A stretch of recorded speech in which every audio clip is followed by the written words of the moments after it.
prednáške, ktorá je predposledná v prvom pôroku pred prázdninami.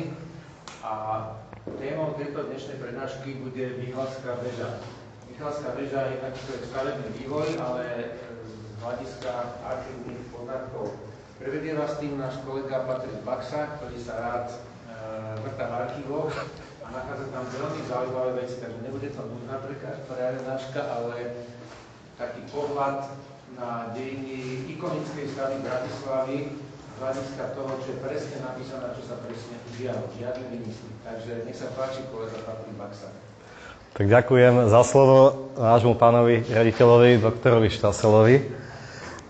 Na začiatku si dovolím taký osobný úvod, že pôvodne mal dneska prednášať pán magister Kúkel z Archívu mesta Bratislavy, jednu veľmi zaujímavú prednášku, a síce o katoch, popravách, mučení a podobne, ale on musel ísť prednášať na konferenciu, nemohol sa rozdvojiť, bilokovať zatiaľ nevie, tak som to vzal za neho a bude to taká improvizácia, lebo nemal som veľa času na prípravu, takže uvidíme. Neviem ani, koľko to bude trvať. Dúfam, že všetci máte aspoň tú hodinu času. Ďakujem. Takže, ako už bolo povedané, volám sa Patrik Baxa a zaoberám sa na tomto ústave do určitej miery, pomerne veľkej miery, archívnymi výskumami. No a určite mnohí z vás si pamätajú na to, že v rokoch 2021 až 2023 sa uskutočnila generálna obnova Michalskej väže. Zaiste ste to sledovali cez médiá. Vtedy bolo postavené lešenie okolo fasád až po vrch, až po sochu, alebo tá plastiku svätého Michala Archaniela, ktorá spočíva na vrchole väže. A obnovili sa jednak tieto fasády a strecha, teda tzv. Helmica, ale jednak sa obnovoval aj kompletne interiér tohto objektu. Čiže, ako môžeme vidieť aj na týchto fotografiách, plastika Michala Archaniela bola v pomerne zlom stave. Michalovi chýbalo jedno krídlo, celá pravica s mečom, drakový jazyk a podobne. Táto plastika prešla komplexnou obnovou v ateliéri pána akademického sochára Stanislava Koželu a od roku 2023 takto krásne zdobí vrchol obnovenej helmice Michalskej väže. Možno ste aj viacerí zachytili, že vtedy sa pomerne veľa rozprávalo o tzv. Časovej schránke alebo časovej kapsule. Ten pojem časová schránka, alebo teda kapsula, nie je v tomto prípade úplne správny, lebo tento termín označuje takú schránku, do ktorej sa vložia predmety, nejaké pamätné, a napíše sa, alebo sa uvedie, že kedy sa má otvoriť. Že povedzme v roku 2100 alebo 2200 a podobne. To je zvyk, ktorý k nám prišiel z Ameriky, ale v našich končinách sú zaužívané schránky s pamätnými dokumentmi, o ktorých sa nehovorí, že kedy sa majú otvoriť. Oni sa totiž otvoria vtedy, keď sa manipuluje s tým dielom opäť alebo s nejakou budovou, čo znamená, že pri nejakej väčšej rekonštrukcii, obnove alebo bohužiaľ niekedy aj asanácii alebo teda zničení nejakého diela. Takže to sú také kapsuly s pamätnými predmetmi. No a my sme z archívnych prameňov vedeli, že takáto skrínka alebo takýto predmet sa nachádza aj v plastike svätého Michala Archaniela a konkrétne to bolo špecifikované, že sa nachádza v jeho hlave. Čiže jedného dňa, konkrétne 28. septembra 2021, nastala situácia, že v ateliéri pán Kožela vzal do ruky takúto vrtačku značky Narex. To páni vedia, že to sú tie kvalitné vrtačky ešte z minulého režimu. A odvrtal takéto skrutky skorodované na tej samotnej hlave.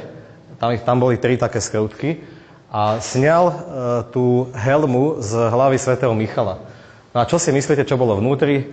Už to vidíme, tá schránka sa tam naozaj nachádzala, čiže tie archívne pramene nás neklamali.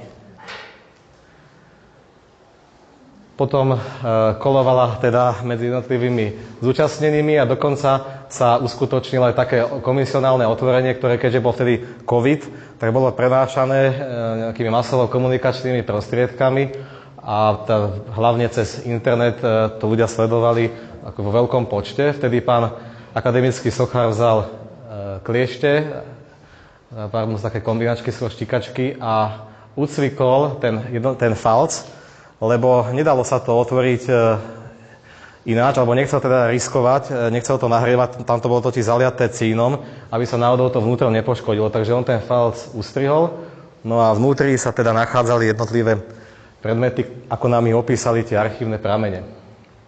Takže toto ste asi niektorým aj videli.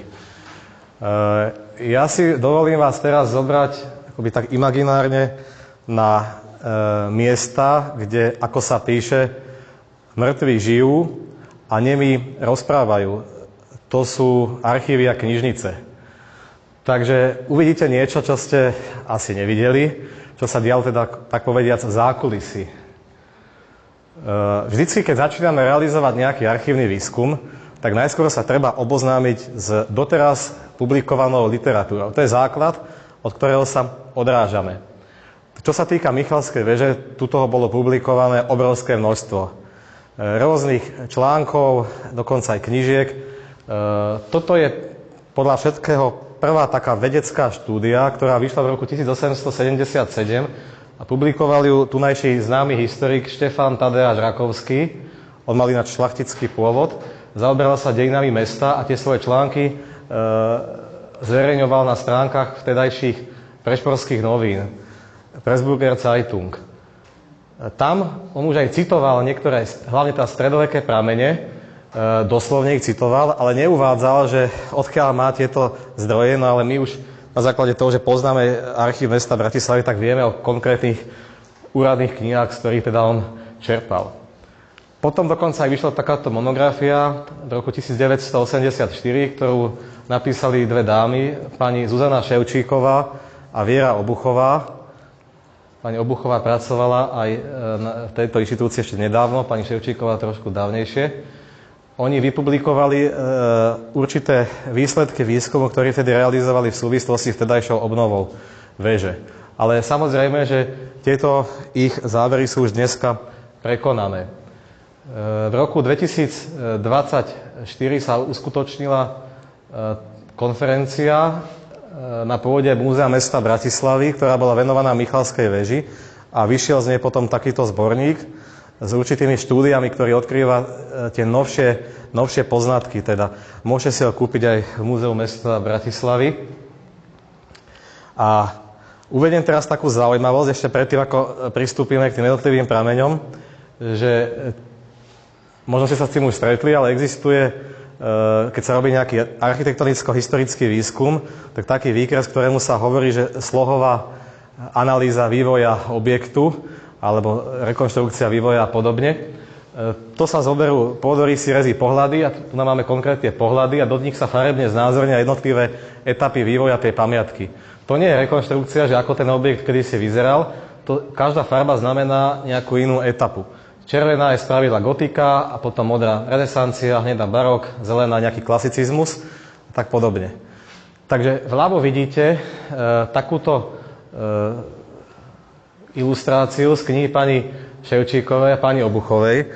Oni sa domnievali, že tá stredoveká Michalská väža, stavaná ešte naozaj v hlbokom stredoveku, siahala iba takto ako keby do polovice výšky tej murovanej časti dnešnej väže.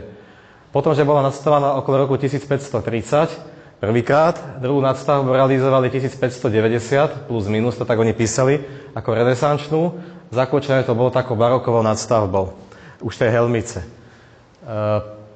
Podľa najnovšieho výskumu, čo robila naša kolegyňa pani Zvarová, tak je to trochu ináč, že okolo roku 1530 tá väža bola nadstavaná iba takto jedným podlažím a tá renesančná nadstavba bola teda ako stavená vo väčšej miere.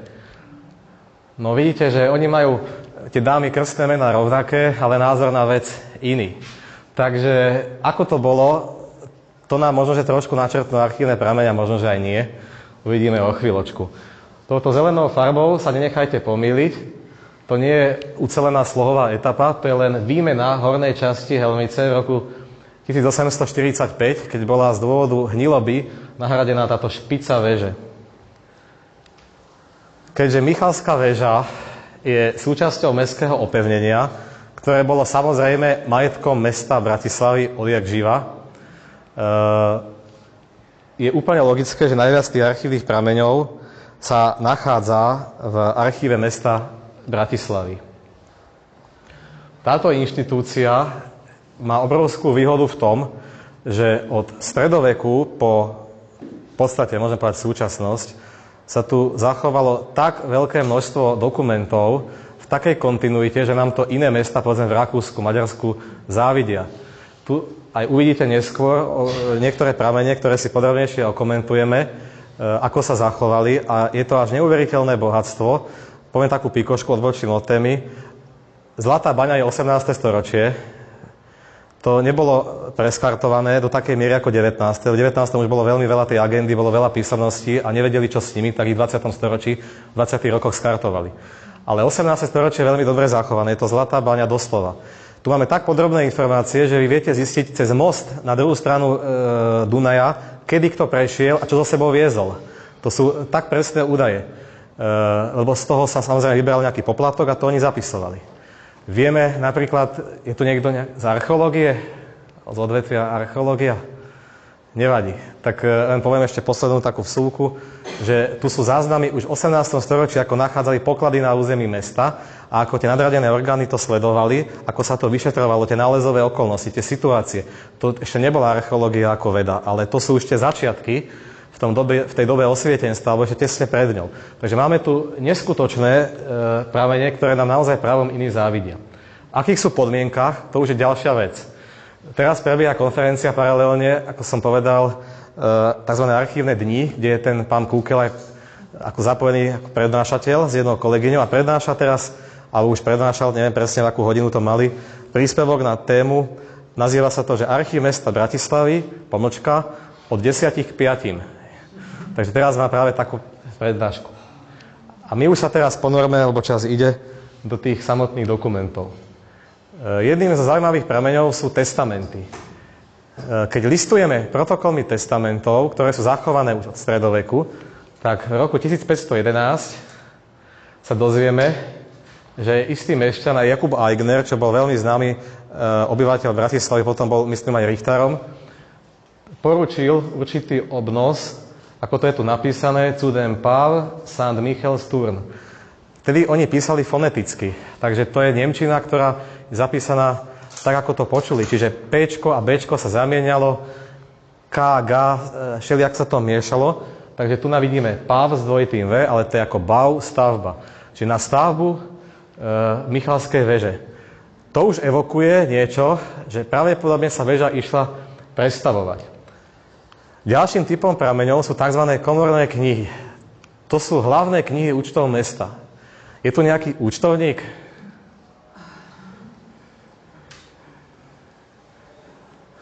Nevadí. Pani ekonomka naša tu je, že vie, že dneska sa to tiež tak nazýva, že hlavná kniha účtov. Vtedy to už vidíte, v 16. storočí to existovalo. V podstate to, čo existuje aj dnes.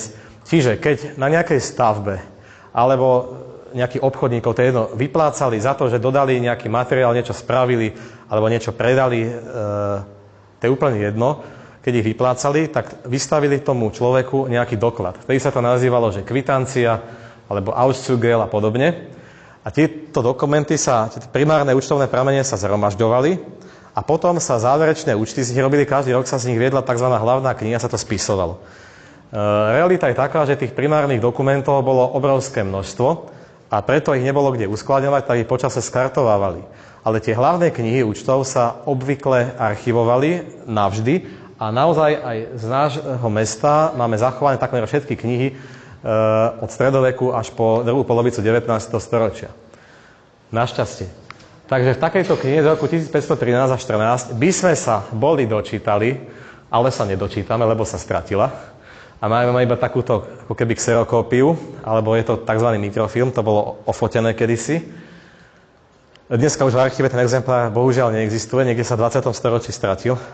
Ale tak by sme sa dočítali v tom origináli, že v tomto období boli vyplatené určité finančné prostriedky aj za, ako to tu vidíme, Ersten Stein zum St. Michelsturm. Čiže za prvý kameň k Michalskej veži. Ten pojem prvý kameň, to je aj základný kameň. V V tom období bolo ešte zvykom, že sa základné kamene kládli nielen vtedy, keď sa stavba začínala, ale keď sa pristupovalo k nejakej podstatnej obnove alebo podstatnému zásahu. Takže vtedy oni dokonca obstarali základný kameň a v tej knihe boli evidované ďalšie položky, ktoré nám pomerne presne umožňujú rekonštruovať, čo sa vtedy dialo. Že dovážali vápno z Hainburgu, že vytesali mestský erb na väžu, že bola zakrytá šindlovou krytinou a tak ďalej a tak ďalej. Keď listujeme týmito komornými knihami ďalej, tak v roku 1587 sa napríklad dočítame to, že vynaložili, si všimnite, to písmo je trošku odlišné, určité finančné prostriedky na to, že zase tu vidíme Michalskú väžu, den großen Knopf samt den Fahnen zu malen, že veľký knop je gombík, ale v tomto prípade je to terminus technicus a neoznačuje to gombík na väži, ale tým je myslená tá makovica. Tá guľa, ktorá spočíva na vrchole väže. Dodnes to vidíme na mnohých väžiach. Na Michalskej už taká nie je, ale sa na mnohých väžiach zachovali takéto gule. A že ho vtedy pomalovali s vlajkou. Takže z tohoto my vieme zistiť, že na vrchole tej Michalskej väže bola taká plechová zástavka, taká koruhva, ako sa to nazýva. V roku 1588, čiže v ďalšom roku, dokonca zakúpili do Michalskej väže otáčavú guľu, ktorá bola pomalovaná zobrazením mesačných fáz. Na tomto obrázku vidíme radničnú väžu. Tým sa nenechajme pomýliť. Totiž na radničnej väži sa taká guľa zachovala dodnes a v tejto polohe pod hodinovým ciferníkom. Na Michalskej sa nezachovala, ale takýchto guľí je tu na strednej Európe pomerne málo. Takže tým je tá radničná väža výnimočná. Z roku 1590, čiže vidíte, že ideme po takých krátkych úsekoch, sa zachovali dokonca, ale netreba sa báť, nepôjdeme tak pomaly až do 20. storočia, budú tam väčšie skoky. Z roku 1590 sa zachovali dokonca dve komorné knihy, to sú ako dva rovnopisy, ktoré boli súbežne písané, jeden asi čistopis, jeden nečistopis. Tam je dokonca vyhradená taká samostatná kapitola pre obnovu Michalskej väže. Ako to vidíme, Michal Turmgebäude. Takže tam sú už veľmi podrobne samostatné kapitole spísané jednotlivé výdavky. Začína to tým, že Michalskú väžu zvýšili, ako vidíme, etlich Klafter, o niekoľko siach. A to by bola odpoveď na tú otázku, ktorú som na začiatku načrtol, že nevieme, či bola v tom roku 1589, keď začali s prestavbou, zvýšená o jedno podlažie alebo o viac. Žiaľ, ten mestský účtovník sa nazýval komorník. To je odvodené od toho, že on spravoval nejaký úrad, čo sa nazývalo mestská komora, že kedysi to bola komora, kde boli peniaze. Bohužiaľ, to číslo tam neuviedol. Takže tu vidíme aj určité limity tých archívnych prameňov. V tejto knihe sa dočítame mnohé zaujímavosti. Napríklad sú tam podrobne popísané jednotlivé dodávky materiálov, skadiaľ čo dovážali z Viedne, z okolia Bratislavy, dokonca meď doviezli z mesta, ktoré sa nazýva Neuzol. Neuzol, to je Nový Zvolen. Aké to je mesto na Slovensku? To je Banská Bystrica. Takže tam boli tie medené hámre veľké a odtiaľ dovážali meď už to v roku 1589 alebo 90. Tá prestavba tam trvala taký dlhší úsek. Hovorilo sa, ešte aj v 18. storočí v tej knihe Jana Mateja Korabinského napísané, že zažíva v Bystrici a po smrti v nebi. To znamená, že to bolo rozvinuté mesto bohaté, práve bohatlo z predaja medí, medených výrobkov, teda bohatlo aj na úkor nášho mesta, Prešporka vtedajšieho. No a zase sa v tej knihe stretáme s tým pojmom knop, alebo gombík, teda tá makovica.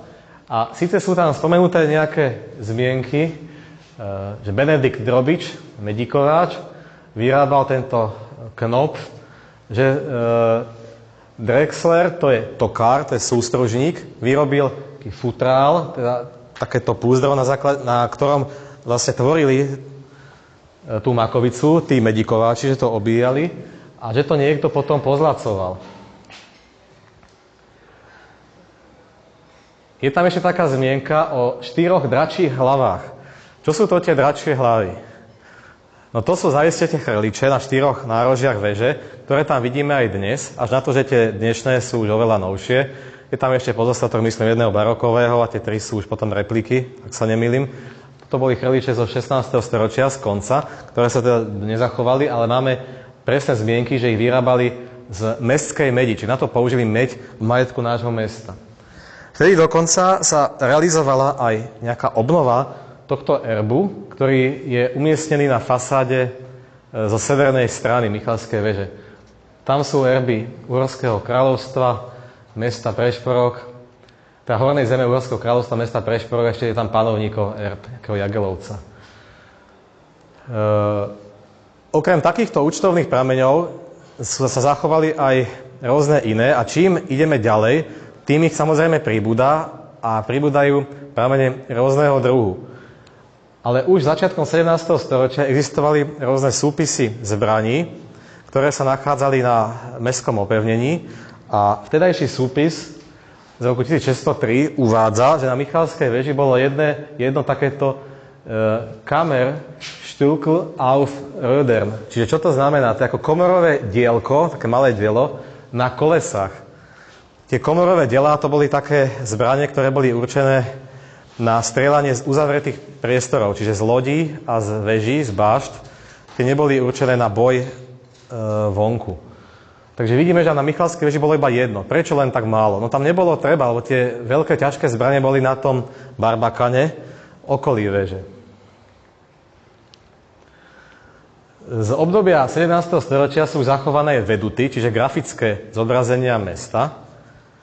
Samozrejme, že treba ich brať s určitou rezervou, ako to aj o chvíľu uvidíme, lebo tí autori nie vždy sa držali skutočnosti. Niekedy tie veduty tvorili aj v zahraničí, mali k dispozícii iba nejaké náčrty, alebo iba z rozprávania niekoho to kreslili. Ale veduta, ktorú zhotovil Merian a bola publikovaná v 1638, je veľmi presná. Na ňu sa dá pomerne dobre spoľahnúť a vidíme väžu radničnú tu na strede tohto detailu, vpravo Michalskú a na jej vrchole tú zástavku. Čiže z toho, čo vyplýva, no že tie archívne pramene opäť neklamali. Zástavka tam v tom období naozaj bola. No keď sa pozrieme na veduty už z 18. storočia, z 30. rokov, tak neviem ako vy, ale ja tam vidím, aj keď som pomerne dosť slepý, ale vidím tam ako keby takú postavu hore.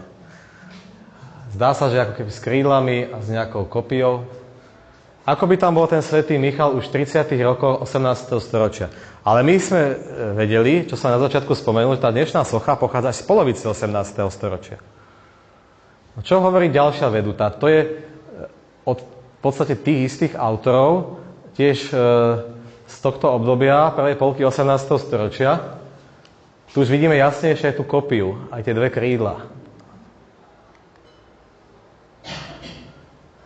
Ale na takejto tretej ukážke je stále nakreslená tá zástavka. Tak ako to bolo v skutočnosti? To sa z týchto grafických prameňov určiť nedá. Pani Ševčíková a Obuchová, keď robili tú knihu, tam nakreslili toho svätého Michala, tam bol už akože v 17. storočí, ale nemali to ničím podložené. To bola len ich úvaha na základe týchto grafických prameňov. Odpoveď sa samozrejme skrýva v písomných dokumentoch. Zase načerieme do komorných kníh. V takej knihe z roku 1678 to nebolo dodnes publikované, ale sa tam uvádzajú informácie o ďalšej obnove Michalskej veže, o ktorej sme nevedeli zatiaľ. Vtedy dokonca nakupovali meď nie v Banskej Bystrici, ale nakupovali ju tu neďaleko pri Viedenskom Novom Meste. Uskutočnili sa tam medikovacké práce, cinári to tam letovali, dokonca kupovali im uhlie, aby mohli na tom lešení urobiť oheň a zohrievať tam ten cín. V jednom zo záznamov sa dozvedáme to, že zaplatili tesárovi a medikováčovi za trunk, čiže pitie. Tu je Käse und Brot, čiže syr a chlieb. To je v tej dobovej nemčine takto písané. To je ako taká odmena, pretože oni osadili ten knopf na vrcholu Michalskej veže. Zase sa tam spomína tá Makovica. No ale videli sme tam zobrazenie toho Michala. Tak ako to teda bolo? No odpoveď sa dozvieme až ďalej v rubrike Maliar, kde je takýto záznam, uvádzajúci, že bolo vyplatených 25 toliarov, toto T-čko, tako toliar, 22. septembra toho roku 1678 na základe akože vrchnostenského rozkazu by sme mohli povedať, Jurajovi Stockhammerovi, Maliarovi, za to, a tu vidíme Knopf und Erzengel Michael so auf dem Michaeler Turm gesetzt worden, čiže Zufer Golden. Za to, že pozlátil tú Makovicu a svätého Michala, čo boli osadené na Michalskú väžu. Čiže toto je ten kľúčový prameň, preto som si ho dovolil aj zaramovať červenou farbou, červenou čiarou, ktorý nám hovorí, že už vtedy tam bol osadený svätý Michal, ale nejaký starší, ktorý sa nezachoval dodnes. Umiestnenie plastiky na vrchole veže je v našich končinách tiež unikát.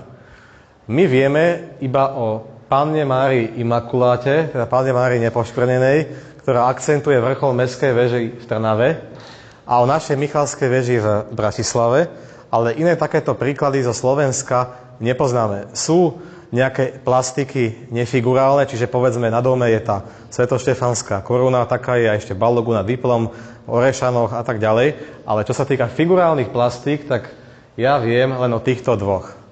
Ak by ste vedeli o nejakej ďalšej, by som bol rád, keby ste povedali. V tomto období sa udiala taká veľká kataklizma v dejinách nášho mesta a síce prišla morová epidémia. Máme o nej rôzne správy a zachovala sa aj taká jedna podrobná správa, ktorú napísal mestský lekár tedajší, Karol Reiger, a on doslovne píše o určitých predzvestiach, ktoré podľa neho tejto epidémii predchádzali.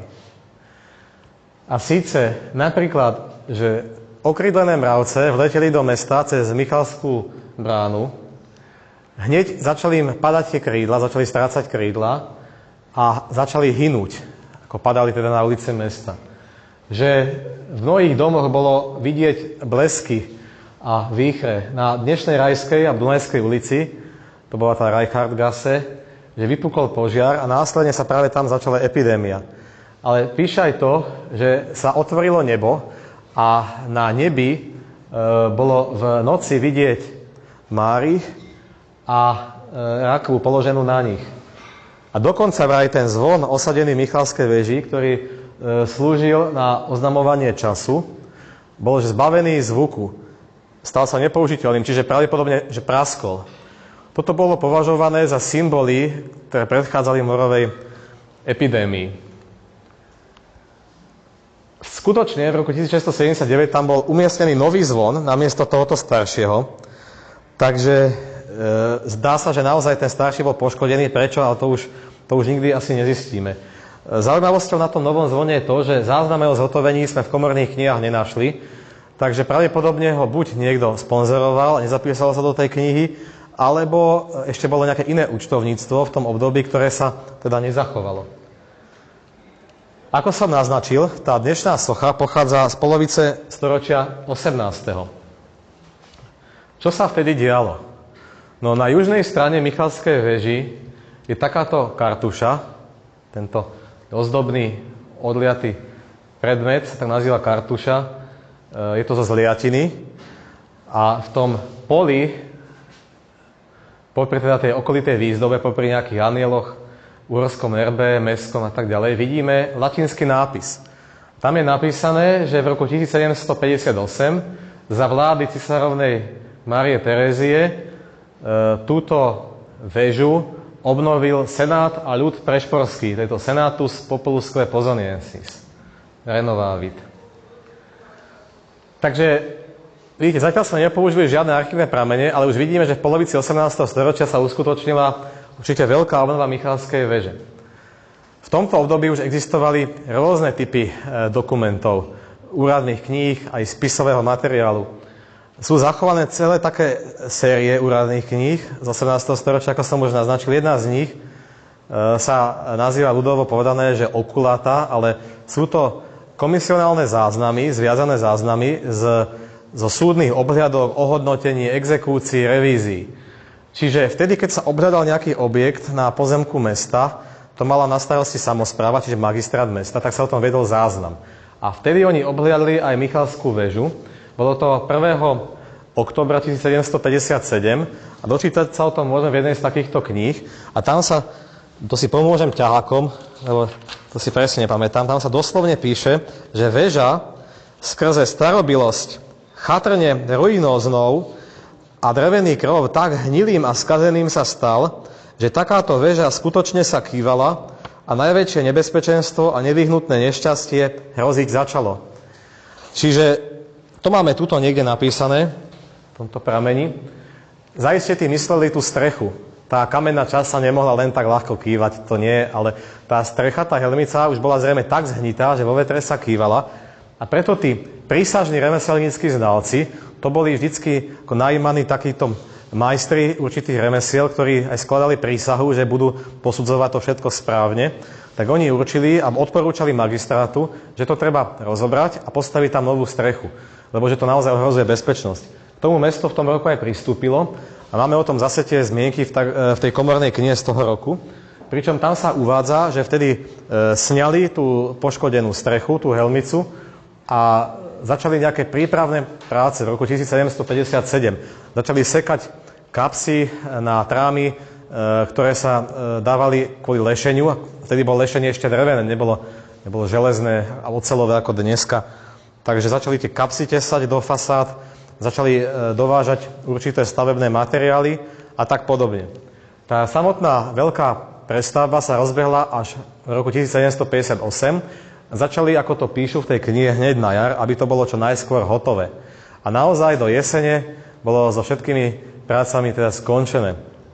My sa tam z tých jednotlivých rubrík dozvedáme také detaily, že vápno hasili v jamách, ktoré boli vykopané v tej priekope mestskej pod Michalskou väžou. Že piesok dovážali z hlbokej cesty, tam sa kedysi ťažil piesok. Že kapúci nedali piesok a tak ďalej a tak ďalej. Dokonca sa tam píše aj to, že ten krov, ako bolo vtedy zvykom, najskôr zložili na zemi, potom ho rozobrali a stavali ho, teda už ako skladačku sa dá povedať, hore na mieste, na veži. Jeden taký záznam hovorí aj o tej novej plastike svätého Michala Archaniela. Tam sa dočítame, že za 1739 zlatých, už neboli tie toliare vtedy takto používané, boli aj toliare, ale nie v tomto prípade, a 40 denárov pán Peter Eller, mešťanský medikovačský majster, tunajší, čo spravil? No, umiestnil plastiku Michala Archaniela na väžu a Michalskú väžu nanovo pokryl meďou. Podľa akordu a komisionálne pasírovaného konta. Čo je to akord? No to je jednoduché, to je akordná, to je zmluva proste. Na tú zákazku bola spísaná zmluva, tá sa bohužiaľ nezachovala, ani jej odpis, pravdepodobne nie. Ale čo je to pasírované konto komisionálne? To je taká dobová reália, ktorú človek teda zistí až ako pravidelným bádaním v týchto prameňoch. Vtedy, keď si tento remeselník alebo obchodník vyčíslil nejakú sumu za tú prácu alebo dodaný materiál, tak magistrát to mohol komisionálne znížiť, pokiaľ sa mu to zdalo byť vysoká suma. Takže tento Peter Eller si zaiste vypýtal viacej, ale magistrát komisionálne rozhodol, kde boli odborníci, že stačí mu dať menej. On to musel akceptovať. To bola tá moc toho mesta. Že v tom období, v tom roku, môžeme povedať, Michalská väža nadobudla v podstate dnešný vzhľad, tak ako to vidíme na tomto zameraní z konca 18. storočia. Čiže dostala takúto malebnú dodnes zachovanú helmicu, ale je tu taký rozdiel, a síce to, že vtedy túto ochodzu nezdobila tá dnešné kované zábradlie, ale takáto kamenná balustráda. A na tých 4 nárožných striežkach sa nachádzali takéto veľké kamenné vázy. O nich máme tiež podrobné informácie, že ich dodal sochár Gode, čo bolo veľmi známe meno Ludovít Gode, ako Donnerov žiak, že mali výšku, myslím, jednu siahu, to si už presne nepamätám. Ale takže takéto podrobnosti o tej prestavbe máme a dokonca sa zachovali aj zápisnice zasadnutí Mestského magistrátu, kde sa uvádza, že v tom období už vložili do tej schránky, ktorú sme si pred chvíľkou na začiatku prednášky ukazovali, nejaké pamätné dokumenty. Dokonca sú zachované odpisy tých textov. V histórii domu z prešporských kapucínov sa dokonca dočítame, že tí bratia kapucíni vtedy odslúžili na požiadanie Jana Ernesta Kristeliho. To bol duchovný otec, syndikus kapucínskeho kláštora a vtedajší komorník mesta, čo mal na starosti teda tie financie. Tedy odslúžili omšu a vložili do hlavy toho svätého Michala aj nejaké relikvie a sakrálne predmety. Tento Jan Ernest Kristovi to bola tiež veľmi zaujímavá postava. On tá zodpovedal aj za odliatie tej kartuše, ktorú sme si pred chvíľou ukazovali na južnej fasáde Michalskej veže. Toto obdobie má v tom výhodu, že vtedy sa už zhotovovali aj veľmi často odpisy. Čiže povedzme, tento kapucínsky protokol máme dokonca v 3 exemplároch. Čo vieme? Možno sú aj nejaké ďalšie. Ale vieme o týchto 3. A my si teraz tak rozoberieme postupne tie jednotlivé predmety, čo tam vtedy oni do tejto medenej schránky vložili. Na tej schránke je letopočet 1758 vytepaný a iniciály ME. Čo ME znamená? No pravdepodobne to je meno Martin Eller, lebo tento Peter Eller, ktorý má až veľmi zaujímavý život, zaslúžil by si monografické spracovanie. Ten človek zažil v podstate všetko, čo sa vtedy dalo zažiť, od nemanželského dieťaťa cez cirkevné súdy, súdy s rodinou, dodávku remeselných výrobkov až do dnešného Rumunska, do celej Európy produkoval tovarišskú cestu z Tyrolska a podobne. Proste ten človek, to som z tých archívnych prameňov sa dozvedel, by si zaslúžil celú takú knihu, že ako sa vtedy vlastne žilo. Ale to zase odbačam. Ja si dovolím povedať, že on z toho Tyrolska sem povolal svojich synovcov, ktorí mu potom v tej dielni pomáhali a stali sa neskôr aj majstrami. Ale ten Martin Eller, jeden z nich, pravdepodobne sa takto podpísal na túto schránku ME, lebo je logické, že ten majster, ktorý vtedy mimochodom mal už 70 rokov, on to sám tými vlastnými rukami nerobil. Na to mal tovarišov a potom učňov na tie jednotlivé práce. Dokonca tento Petr Eller, ináč ešte teda odbočím, sa dožil pomerne vysokého veku, 89 rokov sa vtedy dožil.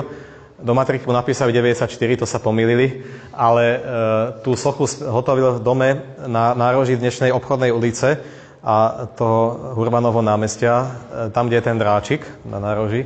Tam tá socha vznikla, čiže nebolo to ďaleko od Michalskej veži. On mal množstvo nehnuteľností. Dokonca, ak niekto býva na Kramároch, tam mal také celé vinohrady. Tam sa ešte v 20. storočí nazývala jedna ulica, že Ellerová, ale bohužiaľ to pomenovali na Vlárska. Neviem prečo, viem prečo, lebo sa nemecké názvy odstraňovali, ale prečo zvolili tento názov, že Vlárska, to už je otázka, lebo Vlára to je nejaká riečka na považi, ale nebudem teda odbačať. Čiže vtedy do tejto schránky vložili takúto pergamenovú listinu písanú v latinskom jazyku, ako to bolo obvykle, kde sa spomína meno Márie Terézie, jej manžela Františka Štefana a sú tu napríklad spomenutí aj otcovia mesta.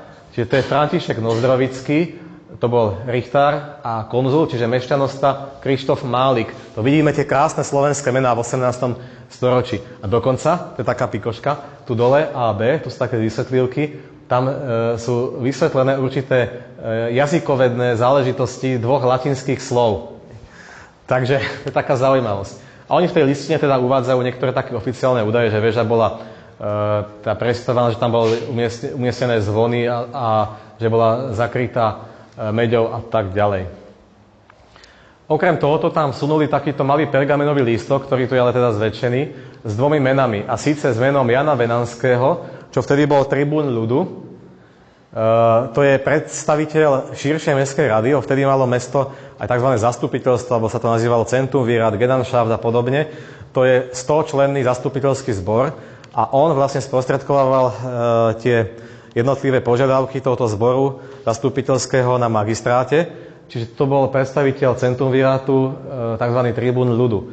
A okrem neho sa spomína aj nám už dobre známy Jan Ernest Kristeli, čiže mestský komorník.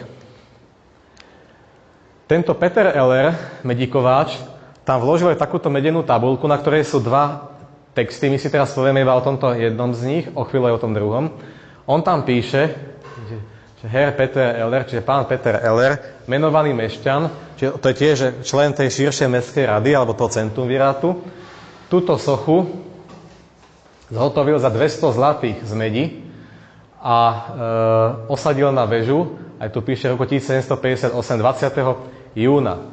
A potom taká zaujímavá poznámka, že prechádza do prvej osoby, že der Zentner Kupfer war in dieser Zeit 60 Gulden mit meiner Arbeit.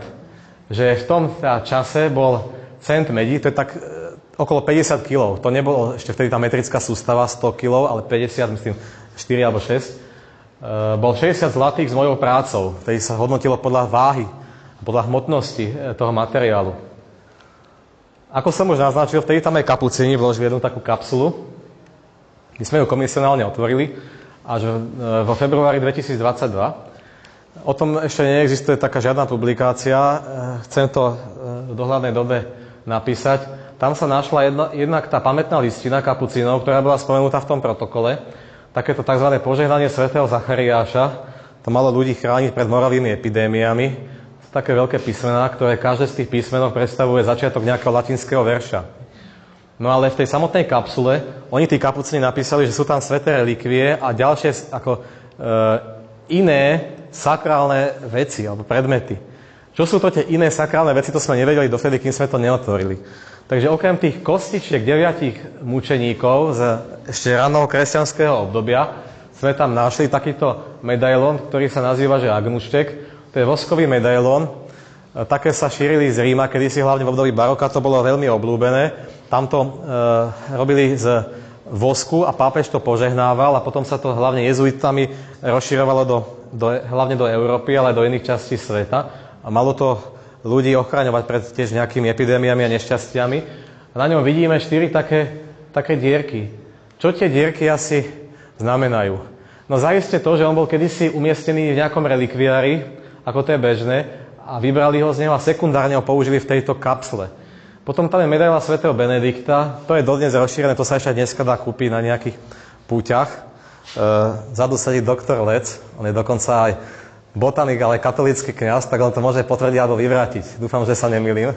Dá sa to ešte kúpiť dneska alebo zohnať. A každé to písmenko znamená tiež nejaký verš, ktorý má ochraňovať toho nositeľa. Potom sú tam takéto 2 krížiky, kríž typu Caravaka. V Caravake, to je mesto v Španielsku, je uchovávaná relikvia, o ktorej sa verí a tvrdí, že to je relikvia z toho originálneho Ježišovho kríža. A je v tvare takého relikviára kríža s takými rozšírenými tými koncami tých ramien, tých brvien. A také zmenšené kopie toho relikviára sa teda rozširovali po Európe a tiež mali pomáhať ľuďom, nositeľom. Najzaujímavejšie podľa mňa sú tieto 2 také papierové tabulky alebo také lístočky. Oni sú preložené na trojuholníky, ale keď ich dáme tie 2 trojuholníky k sebe, zistíme, že to je v podstate jedna tlačovina, vytlačená 2-krát a ten text sa vzájomne doplňa, lebo tam jedna polka, druhá polka toho textu. Tuším, tam je ten výrok, že in conceptione tua immaculata fuisti, vo svojom počatí si bola nepoškvrnená, že to by ešte nebolo také zaujímavé, ale zaujímavejšie to, na čo sa to používalo.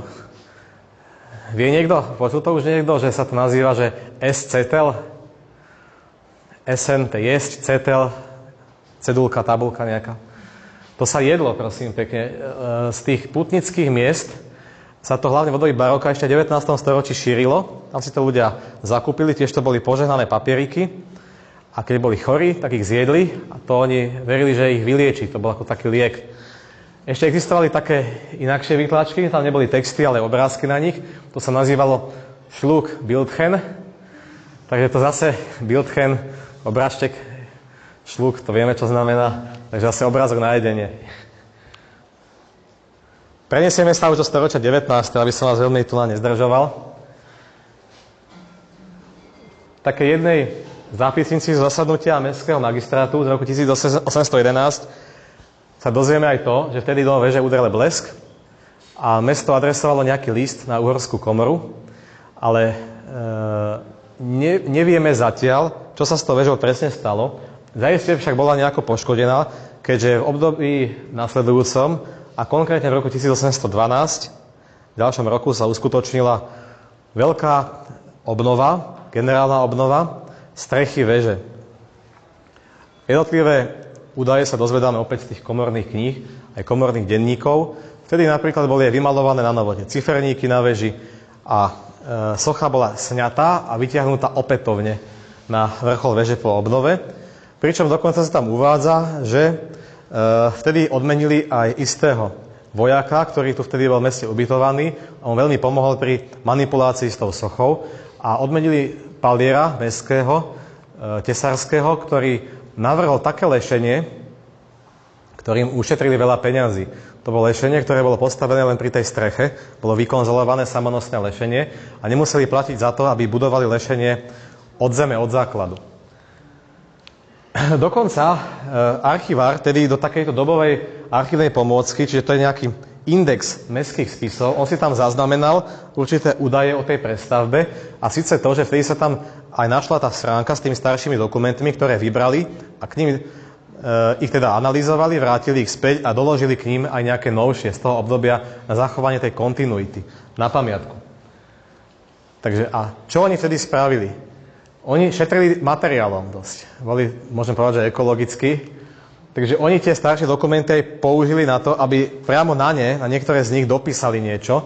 Na tento pergamenový list, na druhú stranu, dopísali menoslov vtedajších predstaviteľov mesta a takúto latinskú 6-veršovú báseň. Čiže dole takú jednu poznámku.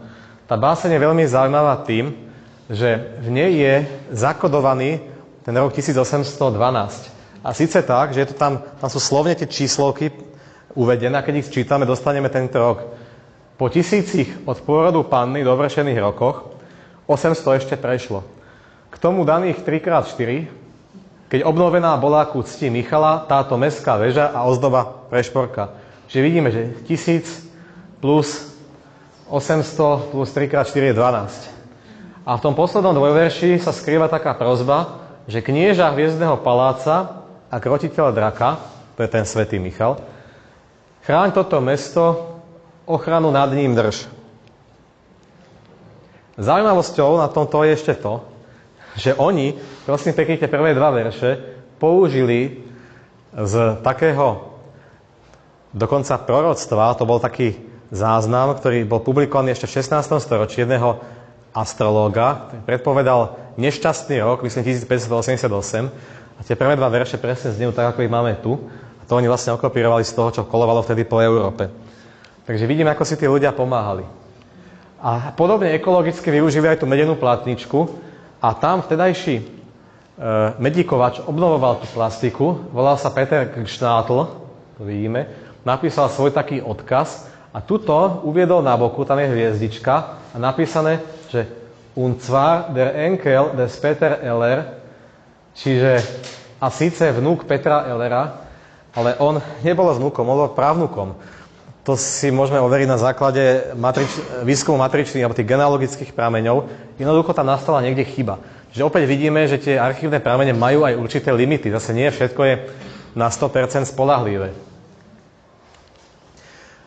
Ako prídavok do tej schránky vložili takýto papier, už tedy tlačený menoslovom toho centumvirátu, čiže keby sme to spočítali, tak zistíme, že tu je 100 tých menovaných mešťanov.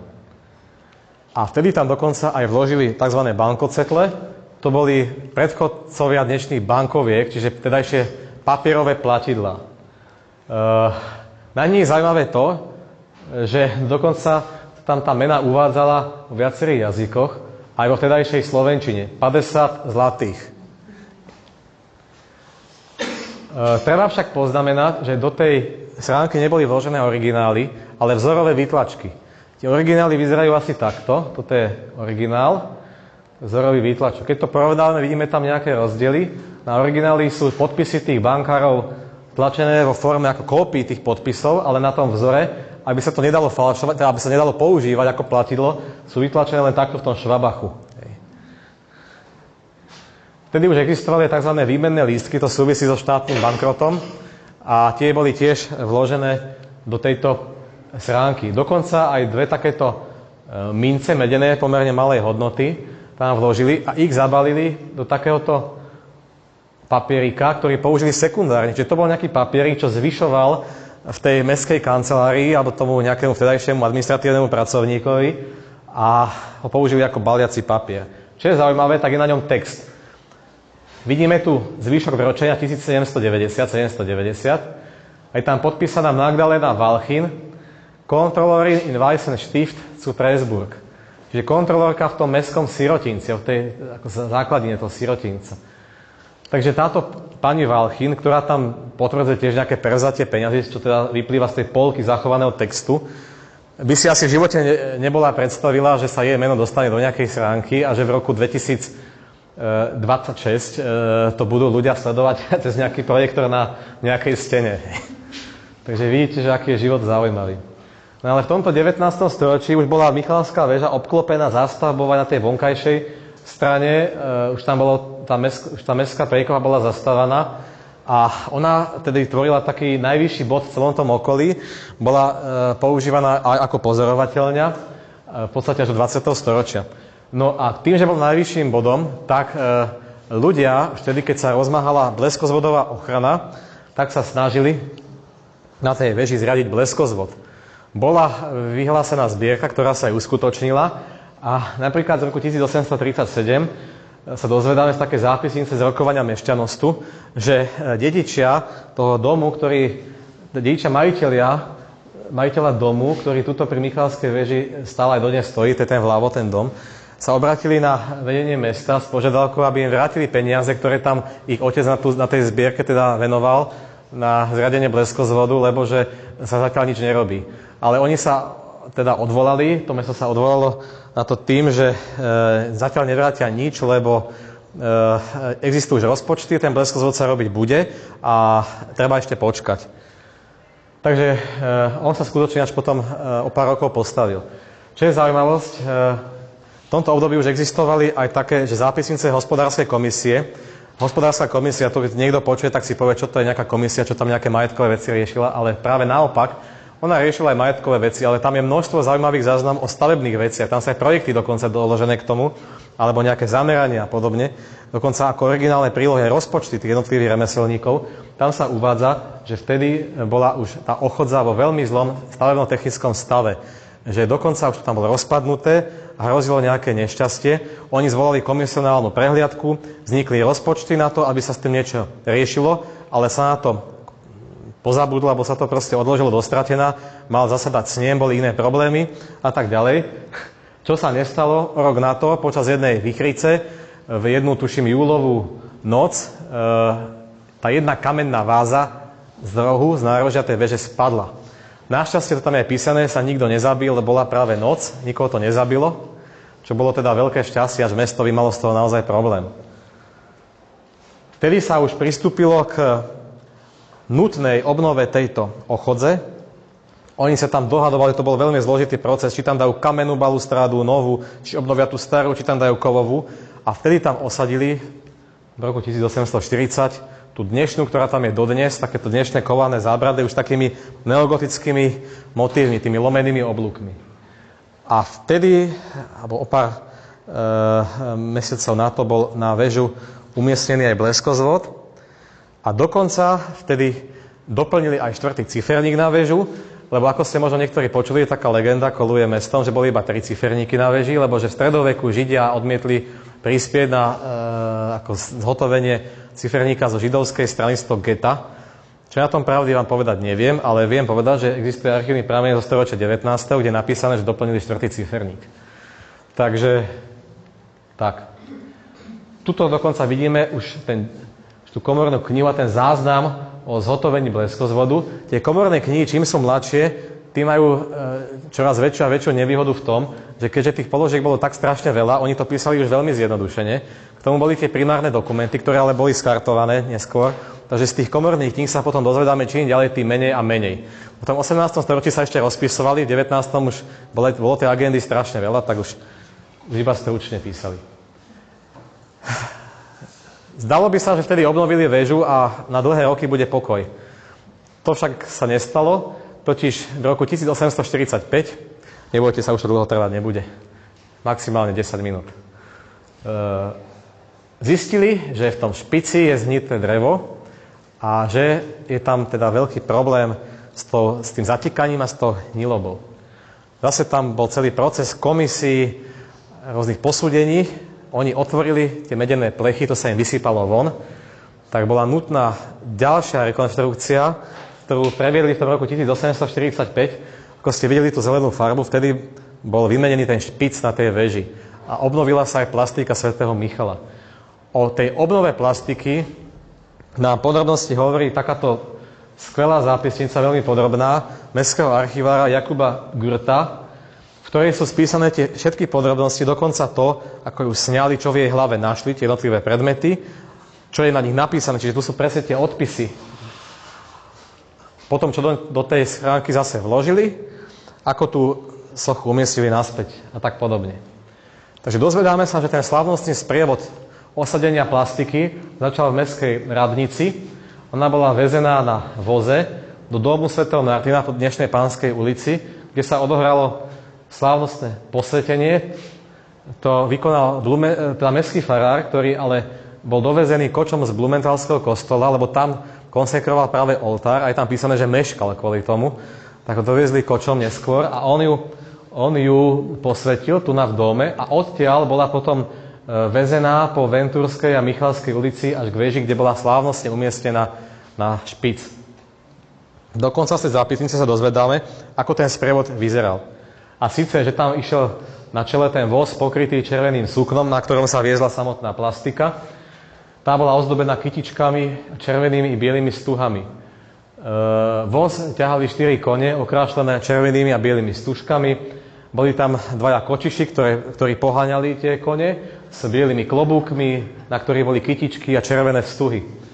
Okolo išlo 12 dievčat v bielých šatách a ozdobených červenými i bielými mašlami alebo stužkami a kytičkami. A ďalej išli 30 tesársky tovaríši v modrých odevoch a nových kožených zásterách, pričom na rukávoch mali umiestnené tiež také kytičky a červené i biele stuhy.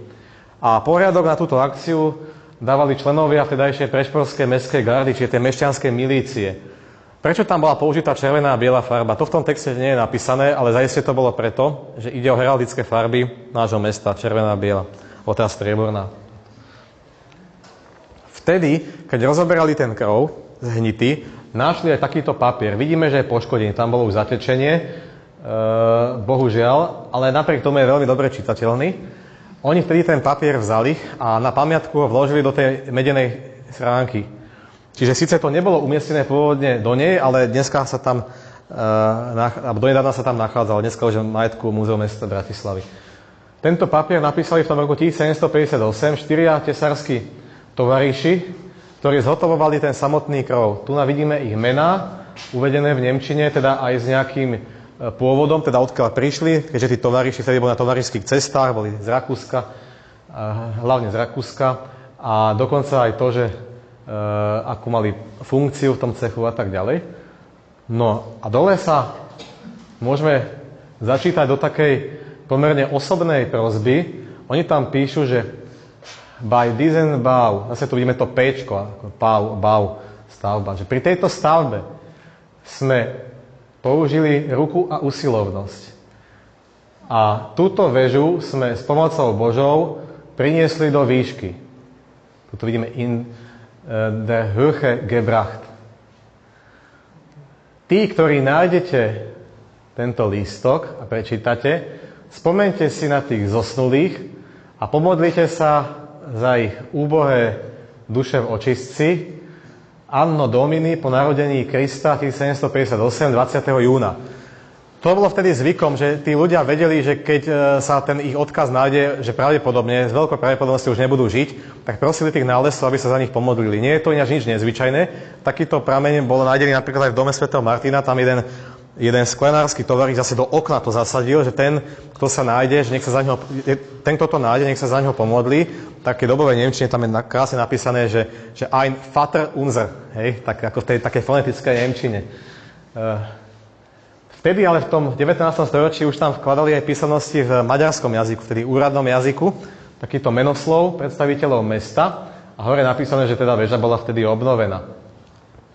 Okrem toho tam vložili aj už tlačené exempláre, takéto latinské texty. Jeden z nich je tzv. chronogram, to znamená, že je to text, v ktorom sú zvýraznené nejaké písmenka a keď si za ne dosadíme ich číselnú hodnotu v rímskej sústave číselnej a keď ich sčítame, tak dostaneme nejaký letopočet a tu na našom prípade je to 1845 a píše sa tam, že vrchol tejto veže bol teda obnovený za vlády alebo za vedenia mesta Jozefom Bajčím Richtárom a Antonom Námerom Mešťanostom. Druhý papierík nesie takú štvorveršovú latinskú báseň. Vidíme, že to je tá kontinuita, že doplňali vždy tie menoslovy a potom aj tie básne. Táto báseň pochádza od Karola Langa, čo vtedy bol slobodného kráľovského mesta Prešporského prísažný vicenotár a zastupujúci senátor. A píše tam v preklade asi to, že pietas je zbožnosť, že zbožnosť dala zbrane, hrozného krotím draka. Hľa, ekce, pod mojimi nohami zvíja sa príšera. Nasleduj ma prešporok. Ak sú, kroť drakov. Zbožnosť dá zbrane, omnia vincit amor, nad všetkým zvíťazí láska. To si prepožičal ten Vergiliov citát, že vidíme, že začiatkom 19. storočia si požičali nejaké katastrofické proroctvo, teraz citát o láske. Prečo to tam dal? Tie duševné pohnutky sa už teda ale nedozvieme. Okrem toho tam pridali aj takýto menoslov vtedajších predstaviteľov toho Centrum Viratu, tej širšej mestskej rady. A Ján Šprincl, to bol tesársky majster poverený to obnovou, alebo rekonštrukciou špicu veže, tam umiestnil takýto asi vlastnoručne písaný odkaz, v ktorom, alebo to písal nejakého tovaríš možno, v ktorom píše, že v letných mesiacoch roku 1845 s opatrnosťou a odbornosťou teda zložil tú časť veže od sochy po laternu a nanovo ju tam aufgesetzt, čiže ako umiestnil. Zase na pokračovanie tam vložili vtedajší dvaja majstri takúto medenú tabuľku, kde je teda podpísaný Karol Majer, to bol Medikováč, čo zodpovedal za obnovu tej plastiky svätého Michala a už spomenutý Ján Šprincl, tesársky majster, ktorý teda zodpovedal za obnovu toho krovu. Mestský archivár Jakub Gurt, ten spomenutý človek, čo písal aj tú zápisnicu, priložil aj takéto 3 mince zabalené v papieríkoch, ale v tých papieríkoch už nie je nejaký sekundárne použitý text, ale sú to texty, ktoré hovoria o hodnote tých mincí, o jej devalvácii a podobne. Čiže sú to takéto 3 medené mince, tu vidíme averzy a reverzy týchto platidiel. A my sa už obratom presunieme do storočia 20. a budeme o 3 minútky končiť. Ja len poviem jednu vetu a kolega za chvíľku spustí jedno video, že v roku 1905 sa vtedajšie valné zhromaždenie municipálneho výboru uzneslo na tom, že opravovať hodinový stroj na veži už je nerentabilné, treba kúpiť nový. To je zápisnica v maďarskom jazyku. A aký nový stroj kúpili, to sa dozvieme z tohto videjka. Krátkeho, nebojte sa, to je 1 minúta len. Je to video z roku 1957, ak sa nemýlim. A ide o rande 2 ľudí a to sa dozviete.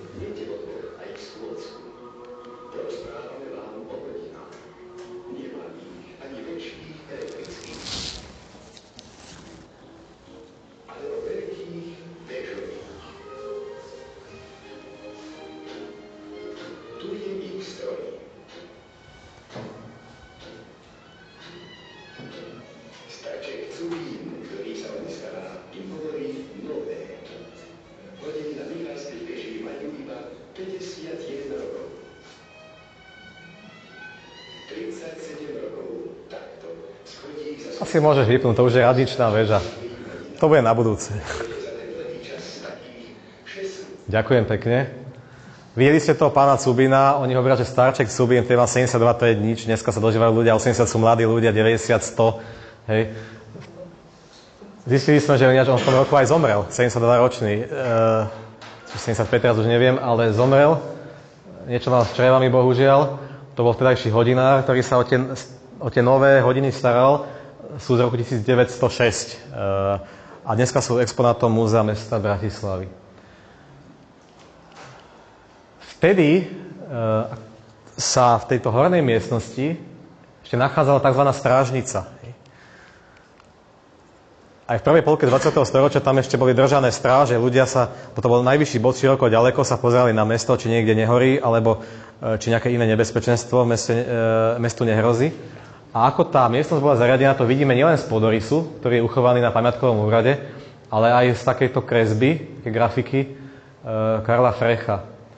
Takže vidíme, toto je pohľad z tej ochode, z vonkajšku, keby ste pozerali dovnútra do veže, z tohto miesta. Vidíme tu schodište, tzv. Čiernu kuchyňu, tam si oni zohrievali obed, tam sa aj kúrili.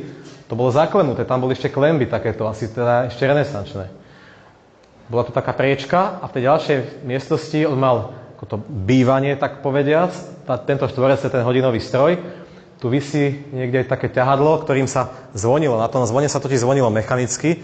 Tam nebol stroj s odbíjaním automatickým. Viete prečo? Nie preto, že by to bolo drahé spraviť. Také stroje boli bežné, boli na všetkých vežiach, ale preto, že aby ten stráž sa nezaspal, aby držal celý čas stráž, on bol nútený zvoniť manuálne a toho udržiavalo v bielosti.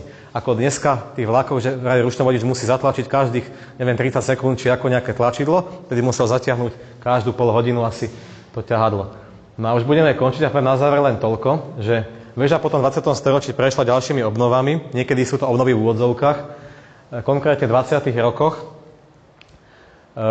koncom 50. na prelome 50. a 60. rokoch 20. storočia. Bohužiaľ, vtedy čím ďalej, tým viac tých plastických prvkov odstraňovali. Vidíte, že tu už chýba to nárožné kvadrovanie, ale ešte tá bosáž okolo toho portálu je zachovaná. Bohužiaľ, teda oni ten barok, keďže bol zvetraný, odstraňovali. Nakoniec tam z neho veľa neostalo, ale chvála Bohu, počas tej poslednej obnovy sa tam vrátila tá podoba baroková, to je tá posledná ucelená prestavba, ktorá dala tej veži v podstate dnešný vzhľad. Takže vtedy v roku 1962 tam bolo aj zriadené múzeum mestského opevnenia zbraní. V 63. roku bola väža zapísaná do ústredného štátneho zoznamu nehnuteľných kultúrnych pamiatok, tu najšiel západoslovenského kraja.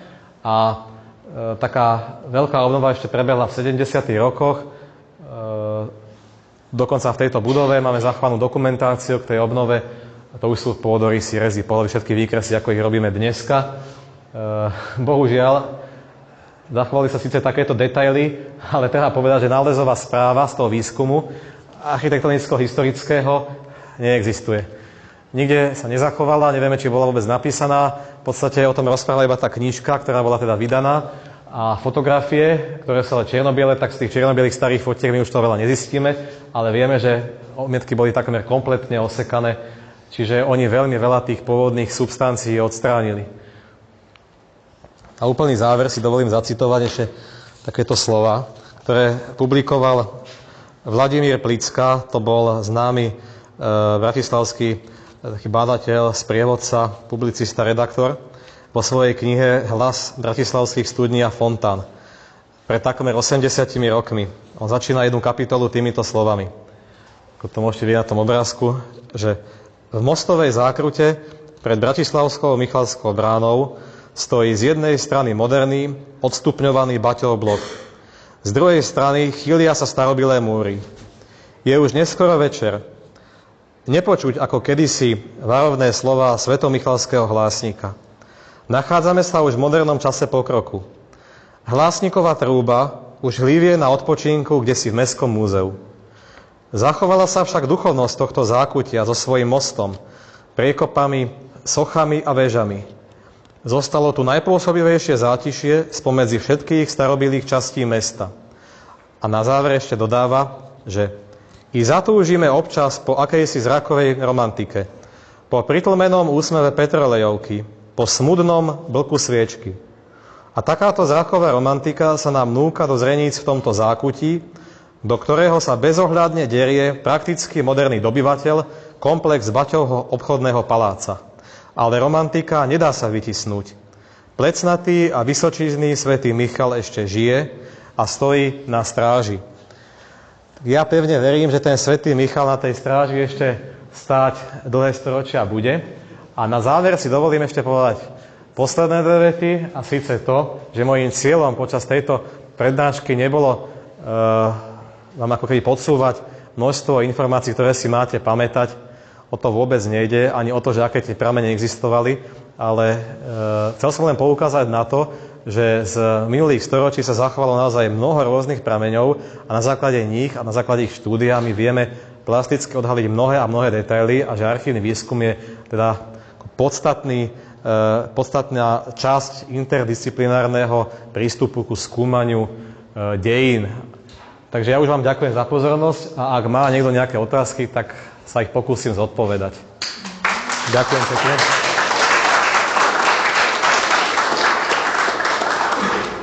Teraz už viete naozaj úplne všetko. Nie. Asi nebudú, ale keby predsa niekto mal, tak mi sa páči, pýtajte sa. Ja sa chcem len opýtať, kto sa dnes stará o presný chod bežových ľudí? Z Mestského múzea, oddelenie ako hospodárskej správy, či sa to ja neviem, ako sa to nazýva. Nie, je to konkrétny človek, ktorý pravidelne to... Tak oni tam niekoho asi majú, ale to ja neviem, tieto detaily. Prečo? Idú zle? Ja by som sa, môžem sa? Nech sa páči. Ja by som to trošku porovnala s Trnavskou mestskou väžou, lebo však to využitie, hoci tá nie je na hradbách, ale využitie veľmi podobné. A to ma zaujíma v súvislosti s Michalskou väžou, že keď tam bol ten strážnik, či tam bol aj nejaký preved, lebo my sme práve v Trnavskej väži našli. Aj vám ho ukážem ešte, môžem to dať od začiatku? Díky. Ja to mám na jednom slajde, na tom barokovom výkrese je pôdorys. Počkaj, to bude asi tak v 1/3, alebo... Však možno od začiatku to preklikám, alebo poď ešte nižšie. Ešte ďaleko. Ešte stále. Ešte kúsok. Počkaj, poď kúsok. Toto. 57. Díky. Tu keď sa dobre pozrete v tom pôdorise, je takáto bodka. Vidíte to? Tak v jednej z tých strielní, ktoré boli kedysi ako strielne, spravili neskôr záchod. A toto je tá zameranie z konca 18. storočia. A môžem vám povedať, že v jednej zo zápisníc, myslím z 50. rokov 18. storočia, je napísané, že sa ten záchod upchal a povolali týchto príslušných znalcov na komisionálnu obhliadku. No zistili to tak, že sa upchal, že v tomto vedľajšom dome, ktorý je tu len taký obdĺžnik, tie splášky vyrážali zo steny tomu susedovi. Takže oni potom tú komisiu zvolali a komisia zistila, že tam boli hádzané odpadky do toho záchoda, ktoré ho upchali, tým pádom tie splášky nemali kam odtekať. Tak naradili to vyčistiť a zhotoviť tam mrežu, myslím, že tak bolo, že mrežu, aby sa tam už tie odpadky nemohli dostať do tej stoky. Takže to nebol preved, ale... Nebol to ten klasický preved, ktorý je ako formou arkiera vysadený z nejakej hradby, ale bol to záchod v strielni, bývalej strielni. Toto je v podstate je to tá západná strana, čiže tam je ten dom, kde žil Batka a tedajšiemu obyvateľovi, teraz neviem, myslím, že Jan Peter Wolf to bol, to vyrazilo teda zo steny a možno, že v tých stenách niekde ešte, ja si myslím, že tam ešte sú tie potrubia, to boli nejaké asi kamenné potrubia vtedy ešte. Áno, že to vlastne ide cez celú tú... To muselo ísť dole do... My sme práve našli aj ten vyberací otvor potom na prízemí. To ste v Trnave, či... V Trnave, áno. Áno. Ale teda to bolo staršie, než 18. storočia. Podľa mňa tu, keby sa takto robil sondážny výskum, tam sa niečo také nájde asi, lebo však kto by to vyberal z toho moriva. No. Nemáte za čo. Dobre, pokiaľ nie sú ďalšie otázky, tak ukončíme túto prednášku. Ďakujem kolegovi. Nemáte za čo. Prednes a chceme vás pozvať ešte na poslednú prednášku o mesiac, koncom júna, posledný štvrtok v júni. Tému len načrtenie bude doktorka Šmíková z Mestského múzea hovoriť o derováte v Sopciach, ale ešte... A hodinka to už nebude to, čo má... To bude na jeseň. A potom v septembri sa pokračuje, samozrejme. September, október, november sa bude určite pokračovať, túto štvrtkový prednáška. V decembri až nie, to už bude roka.